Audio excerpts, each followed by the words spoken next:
बिस्मिल्लाहिर्रहमानिर्रहीम, अस्सलाम वालेकुम नाज़रीन। आप देख रहे हैं यूट्यूब चैनल में हूँ ज़ुबारिया रहमान। और असद तूर पर ये जो सहाफ़ी है इन पर हमले का मामला क्या था? हामिद मीर साहब का जो है वो खुलेआम इदारों को ललकारना, गालियाँ देना, लेकिन उस पर पीडीएम तब तक खामोश रही है। अब जो बात इदारों पर आई है तो असद तूर के घर भी पहुंच चुकी है। मेरे साथ मौजूद हैं काफी अच्छे बाद रिटायर्ड ब्रिगेडियर सैयद गजनफर अली साहब। सर कैसे आप? बहुत शुक्रिया, आप सुना, अल्लाह का शुक्र, थैंक यू। फिर पहले पीडीएम का भी यही एजेंडा रहा कि इदारों के खिलाफ बात करनी है, फोर्स के खिलाफ बात करनी है। आज एक सहाफ़ी जो है दूसरे सहाफ़ी की फोर्स में उठ खड़ा होता है, लेकिन खवातीन पर जो है वो बात की जाती है। तो इसके हल में क्या कहें? बहुत बहुत शुक्रिया ज़ुबैरा। पहले तो आपने असद तूर का जिक्र किया, तो असद तूर का बुनियादी मामला देख लीजिए। या तो पाकिस्तान में इस बात की इजाज़त दे दीजिए और एक कानून बना दीजिए कि कोई सहाफ़ी किसी भी किस्म का जुर्म करेगा, अगर वो एक टटपूजिया किस्म का, थर्ड क्लास किस्म का भी सहाफ़ी है, जैसे असद तूर है, तो उसकी स्टैंडिंग क्या है आप भी जानती हैं, मैं भी जानती हूँ, पूरा मीडिया जानता है। और मोहित पीरज़ादा ने उसमें बड़ा एक्सटेंसिव किस्म का एक राइट अप दिया। तो इस किस्म के जो थर्ड क्लास लोग होते हैं, और अगर आप उसकी तस्वीरें देखें जो उसने लगाई हुई अपनी जख्म जख्म के हिसाब से, तो वो रोजाना पट्टी जो है वो 3 दिन तक रोजाना आगे बढ़ती गई है। अब असद तूर जैसे आदमी को मैं चूंकि एजेंसीज में रहा हूँ इसलिए मैं आपसे अर्ज कर रहा हूँ कि असद तूर जैसे टटपूंजिए को, थर्ड क्लास साफी को कोई जरूरत नहीं होती किसी एजेंसी को हिट करने की। ये तो अपनी ये लोग तो अपने ही फैमिली के पीठ में छुरा घोंप रहे होते हैं, असद तूर जैसे जो लोग होते हैं। अब हुआ क्या, इसके खिलाफ FIR, इसके खिलाफ कंप्लेंट दर्ज हुई FIA में। इसने किसी औरत को नाजेबा तस्वीर भेजी, उससे गैर जरूरी किस्म की फौश किस्म की बातचीत की, उसके बाद उस औरत ने कंप्लेंट कराई और FIA में इसके खिलाफ एक कंप्लेंट चल रही थी। अब उस कंप्लेंट को डाई डाउन करने के लिए, उस चीज को कवर अप करने के लिए, ये जो इवल माइंडेड लोग हैं, जो पाकिस्तान में बहुत सारे, मैंने पहले भी आपसे अर्ज किया और बड़ा बांगे दौल अर्ज किया है कि पाकिस्तान में बहुत सारे सहाफी हैं और राइटर्स हैं जो काम कर रहे हैं फॉरेन एजेंसीज के लिए, जो रॉ के लिए काम कर रहे हैं, मोसाद के लिए काम कर रहे हैं और NDS के लिए काम कर रहे हैं, CIA के लिए काम। CIA बाकी उनको बाकायदा उनको पे करती है। और अगर आप थोड़ा सा बैकग्राउंड में जाएं तो एक वर्ष बहुत अर्से पहले एक तस्वीर बहुत पब्लिक हुई थी सोशल में, और एक्चुअल तस्वीर थी, वो बाकायदा डाउनलोड नहीं हुई थी, वो रिलीज की गई थी, जिसमें आपकी बहुत सारी ख्वातीन सहाफी CIA के जो ऑपरेटर्स हैं उनकी गोद में बैठी हुई थी और उन्होंने वहां पे तस्वीरें खिलाई और वहाँ शबाब और शराब और शराब की महफिलें चल रही। तो ये चीजें अब दुनिया में मौजूद हैं। अभी भी उस किस्म के सहाफी, उस किस्म की औरतों के खिलाफ बात नहीं करनी चाहिए, लेकिन ऐसी हैं जो उनका एजेंडा लेके चल रही है और उनका वो बिल्कुल उनके सामने आ जाता है। क्योंकि अदारों की तस्दीक करना सिर्फ उस वक्त तक हो सकता है जिस वक्त आपको कोई फीड कर रहा है और उसके आपको पैसे मिल रहे हैं। तो असद तूर वाला मामला जो था, चूंकि FIA में केस है, उसको दबाने के लिए जो पाकिस्तान के अंदर एंटी स्टेट फोर्सेस काम है, उन्होंने एक ड्रामा तफवीज किया। अभी ISI ने भी उसको डिनाई किया और एक बड़ी हाई लेवल इंक्वायरी भी होने जा रही है। इस तरह नवाज शरीफ के ऊपर जो एक ड्रामा रचाया गया, जो बहरा आपको पता होगा कि अगर उनके घर में हमला हुआ और ये हुआ, तो वहां पे एक मियां इमरान है जो UK के रिहायशी है, आपने उनकी वीडियो शायद गालबन देखी हो, उन्होंने क्लेम किया कि मेरे नासिर भट्ट जो क्रिमिनल है, आपको पता है नासिर भट्ट बहुत सारे मुकदमों में इन्वॉल्व है, ये क्रिमिनल आदमी है और वो एक चोर है, वो एक मतलब कातिल किस्म, वो नवाज शरीफ के बड़ा नजदीक है। यानी अंदाजा लगाइए इन पॉलिटिकल लीडर्स की मेंटल लेवल का अंदाजा कि ये चोर उचक्के और डाकुओं को अपने साथ रखते हैं, कि वो खुद ये चोर उचक्के और डाकू है, ये चोरों को तरजीह देते हैं। जैसे ये जो आपका मुल्ला है जो PDM में है, इसने पिछले दिनों एक आपके नेशनल इंटरव्यू पे क्या कहा था, इस जगह corruption is not my business because he is a corrupt man.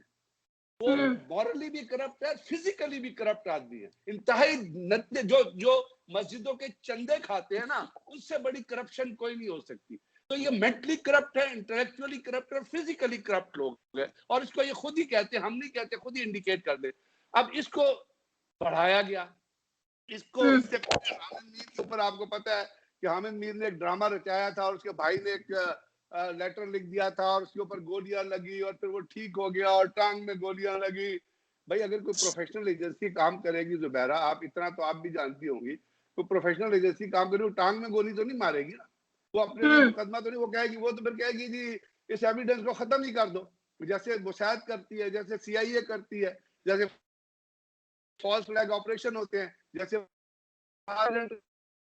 यहूदी है जिनको सजा दी गई, जिन्होंने इवन यूके के मिनिस्टर्स को कत्ल किया। अभी दुबई में पिछले दिनों एक कोई 4 साल पहले एक मर्डर हुआ था एक होटल में, जो मुसाद ने करवाया था, कोई 5-6 साल पहले की बात, उन्होंने एविडेंस कर दिया। तो ये हामिद मीर का बैकग्राउंड हमारे यहाँ लोगों को हम लोग जानने की कोशिश भी नहीं करते हैं। हामिद मीर एक जमाने में टाउट रहा है नवाज शरीफ का, और वो नवाज शरीफ की खबरें जरदारी को देता था और जरदारी की खबरें नवाज शरीफ को देता था।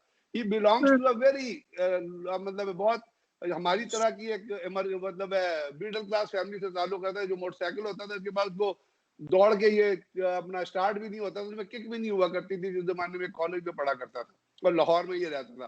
फिर ये पाकिस्तान में रहा, फिर इसने एक और ड्रामा किया, आपका अगर आपको याद हो, इसकी आप कंडक्ट का और इसके करेक्टर का अंदाजा लगाएं, उससे आपको जाहिर होगा। लोगों को ये सोचना चाहिए कि जो अपना दीवारें सहाफत और उसके ऊपर जो नजर लिख रहे थे, वो सहाफियों के बैकग्राउंड को तो देखे कि इस शख्स का बैकग्राउंड क्या है, इसने किया क्या। ये तो वो गिरगिट है जो टाइम के मुताबिक अपनी जो वो कलजी होती है उसको चेंज करता है। यानी एक आपको याद होगा औसाफ में जब ये था, इसने प्रिंट दो वो छापे थे, अपना इंटरव्यू छापे थे उसामा बिन लादेन का। पहला इंटरव्यू जो छपा तो आईएसआई वाले एजेंसी वाले इसको मदद करके इसको भेजा गया था अफगानिस्तान में, जहां जाके इसने उसामा बिन लादेन का इंटरव्यू रिकॉर्ड किया और इसने उसको वर्ल्ड हीरो के तौर पे पेश किया और वो इंटरव्यू आ गया। उसके बाद दूसरा इंटरव्यू किया तो लोग इन्हीं के कुलीग कहते हैं कि वो जाली इंटरव्यू था। उसके बाद उसने वो उस जमाने में इसको लिंक पिन कहा जाता था बिटवीन दी जिहादी एलिमेंट एंड बिटवीन इसको, यानी इसको एजेंसी पैसे देती थी पैगाम लिए उन लीजों को जिनको अब उसके खिलाफ फिर अमेरिका ने ऑपरेशन शुरू किया, जिनके खिलाफ फिर पाकिस्तान ने ऑपरेशन शुरू किया। तो ये उनके दौरान एक लिंक पिन था और ये जिहादी एलिमेंट्स के साथ इन्वॉल्व था। उनके नैरेटिव को और ये एंटी स्टेट आपकी प्रोस्टाइल ऑर्गेनाइजेशन है, उनके नैरेटिव को लेके आए और उसामा बिन लादेन के ऐसे 2 दफा इंटरव्यू होता, उसके बाद नंबरात से लिखे। उसके बाद की वजह से अमेरिकन 9/11 में आए और वहां पे तोड़ा बोरा शुरू हुआ और बाकी, तो इसका बिल्कुल ही कल्चर ही चेंज हो गया। फिर अगर आपको याद है कि इसने प्रोग्राम किए वो जो इस्लामाबाद में जो वो अपना जहाँ पे वो चाइनीज को अगवा किया गया था और वो रशीद गाजी और लाल मस्जिद वाले से पहले जो कुछ हो रहा था, तो जब अमेरिकन 9/11 अमेरिका, तो फिर ये चला गया, इसकी थिंकिंग चेंज हो गई। फिर ये शामिल हो गया उन फोर्सेस पे जो ये कहते हैं कि जिन जहादियों को ये खत्म करो, ये क्योंकि ये तमाम चीजें स्पेशल नैरेटिव, पेड नैरेटिव के तौर पे चल रही होती। अब उसके बाद इसने क्या किया, आपको याद है, अगर आप मशरकी पाकिस्तान ईस्ट पाकिस्तान के ऊपर की ऑथर की वेस्टर्न ऑथर की अगर तहरीरें उठा के, तो उन्होंने एक चीज वो इस्टेब्लिश करते हैं, वो कहते हैं जितना प्रोपेगेंडा किया गया है बंगालियों को मारने का और जितना बातचीत की गई है, इतना तो बांग्लादेश की स्पेस नहीं है। शर्मिला बोस ने लिखा कि बहुत बड़ा प्रोपेगेंडा है। इंडियन जर्नल्स ने लिखा कि जी पाकिस्तान आर्मी ने बड़े अच्छी तरह जंग की, उन्होंने कोई जुल्म नहीं किया, बल्कि जो बंगाली थे उन्होंने ईस्ट पाकिस्तानियों को, वेस्ट पाकिस्तानियों को मारा, उनकी टांगे काटी, उनके बाजू काटे। पाकिस्तान की फौज तो लड़ रही थी, लेकिन ये शख्स जाके खड़ा हुआ इंडियन नैरेटिव के साथ। अब ये कोई इसमें कोई मैं अपना कोई थ्योरी की बात तो नहीं कर रहा, इसकी तस्वीरें मौजूद है जहाँ पे ये वो जहाँ पे लिखा है पार्लियामेंट बांग्लादेश पार्लियामेंट वहां से तस्वीरें खिंचाई। तो इसका क्या करेक्टर है आप मुझे बताएं। क्या लोगों का ये राइट नहीं कि वो क्वेश्चन करें कि इस किस्म के आदमियों का करेक्टर क्या है। यानी जब ये लोग जाके वहां बांग्लादेश में खड़े होते हैं, वहां से अवार्ड, वहां से पैसे लेता है, वहां से अवार्ड लेता है, आपकी एक और इस तरह ह्यूमन राइट की बड़ी वो थी, अब बनती थी बहुत बड़ी, अपना चैंपियन बनती थी, वो भी जाके उन्होंने पाकिस्तान के खिलाफ वहां बातचीत, इसने पाकिस्तान के खिलाफ वहां बातचीत की। तो ये तो इसके कल्चर में शामिल, because is paid by the foreign agency to undertake a anti-establishment, anti-army narrative। अब जब ये तमाम चीजें हुए, असद तूर एक मतलब है नॉर्मल से भी नीचे का सहाफी है, उसको मैं आपको यकीन से कहता हूं कि किसी भी एजेंसी को उसको मारने की जरूरत नहीं है। और अगर मारते तो इस तरह ना मारते जिस तरह मारा, ये भी मैं आपको कह दूं, फिर तो वो मुंह से ना बोल सकता। लेकिन ये ड्रामा जो कुछ रचाया गया, ये रचाया ही इसलिए गया। और आपको पता है पाकिस्तान की,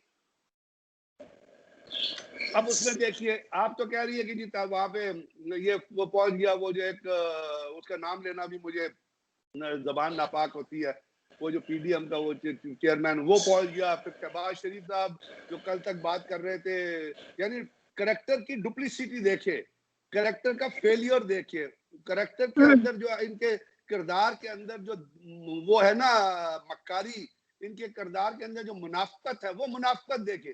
कल तक वो बात कर रहे थे कि जी मफामत से बात होनी चाहिए, आज वो उस शख्स के पास पहुंच गए जो अदारों को गालियां दे रहा है। अब बताइए उसमें क्या करेक्टर निकालेंगे आप, क्या चीज निकालेंगे आप? उसके बाद वो छोड़िए सुप्रीम कोर्ट के जज वहां पहुंच गए। मतलब आप समझती नहीं है कि पाकिस्तान में हो क्या रहा है?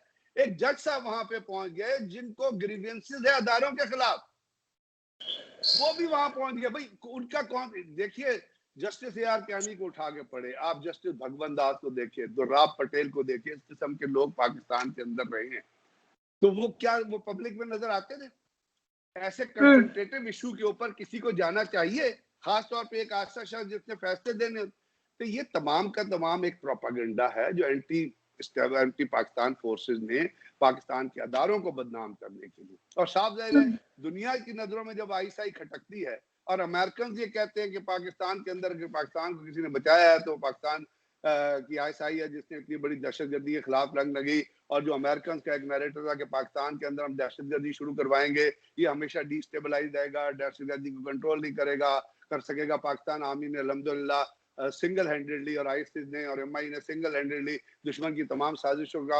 अब ये तकलीफ हो रही है इनके पेट में, अब इनको दर्द हो रहा है, उन एजेंसीज को दर्द हो रहा है, वो उनको और पैसे देते हैं। कहां से आते हैं फार्म हाउसेज, कहां से आते हैं इतने बड़े बड़ी अयाशियां? कोई तो है जो निजाम, कोई तो है जो पीछे से आपको फीड कर रहा है। तो ये तमाम चीजें हैं। लेकिन आखिर में जुबैरा मैं यही कहूंगा, एक मुझे शेर आ रहा है और मैं जरूर कहूंगा, और वो ये है कि जी अपना आवाज सगा कम न कुंदे रिस्क के गदारा, और दूसरा शेर है कि कुत्ते भौंकते रहते हैं लेकिन काफिले गुजर जाते हैं। तो इसी सिनेरियो में इस चीज को पाकिस्तान की आवाम को भी लेना चाहिए और किसी की बात पे ना जाए, हकीकत जाने। एक आदमी जो कह रहा है उसके किरदार की हकीकत जाने, जो पॉलिटिकल लीडरशिप कर रही है उनके किरदार की हकीकत, उनके बैकग्राउंड जाने कि किस करप्शन में वो इन्वॉल्व रहे हैं, मेंटली करप्ट है, इंटेलेक्चुअली करप्ट है। इसलिए वो जाके जुर्म अपना चोरों के साथ, चक्कों के साथ, डाकुओं के साथ और नासिर जैसे लोगों के साथ जो लंदन में नवाज शरीफ का एतमाद खास है उनके साथ खड़े होते हैं। इसलिए पाकिस्तान में आपके लिए और मेरे लिए गन पैदा हो रहा है। बहुत शुक्रिया सर, आपने अपना कीमती वक्त दिया और काफी अहम मालूमात से आगाह किया। इंशाल्लाह से दोबारा करूंगी।